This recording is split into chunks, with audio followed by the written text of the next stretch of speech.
அவரை பார்த்தோன்னே வீட்டுக்காரமா ரொம்ப அழுவ ஆரம்பிச்சிட்டாங்க. அவரு அழுவ ஆரம்பிச்சிட்டாரு. திடீர்னு என்ன நினைச்சாருன்னு தெரியல, சேர் விட்டு கீழே இறங்கி என் வீட்டுக்காரம்மா காலில் முட்டி போட்டு கீழே உட்காந்துட்டேன்.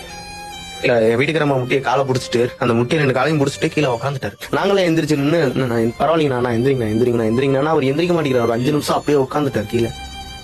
உங்களுக்கு எப்படி நான் ஆறுதல் சொல்றதுன்னு தெரியலங்கம்மா. நான் உங்களை நேர்ல தான் பாத்துருக்கணும். என்னால வர முடியாத சூழ்நிலை. நான் உங்களை சென்னைக்கு கூட்டிட்டு வந்துட்டேன். அதனால என்னை மன்னிச்சிருங்க. சாப்பிட்டாரா இல்லையான்னு கூட தெரியலங்க. நான் 1 மாசம் காலம் சாப்பிட்டாரா இல்லையான்னு கூட தெரியல. ரொம்ப ஒரு வெக்ஸாகி ஒரு மாசம் காலம் கழிச்சு பார்த்தா எப்படி இருப்பாருங்க. நொடிக்கு அழுதுகிட்டே தான் இருக்கா.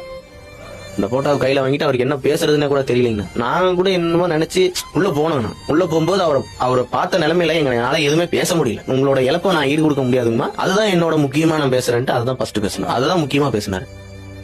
நானு விஜய் சாரு எங்க வீட்டுல 10 பேர் அவங்க மட்டும்தான். அதுக்குள்ள நாங்க விஜய் சார் என்ன பண்ணாலும் கூட தெரியாது. அந்த மாதிரி ரூம்ல தான் நாங்க உட்காந்து பையனோட ஞாபகம் வீடு கட்டணும்னு கோரிக்கை வச்சேன்.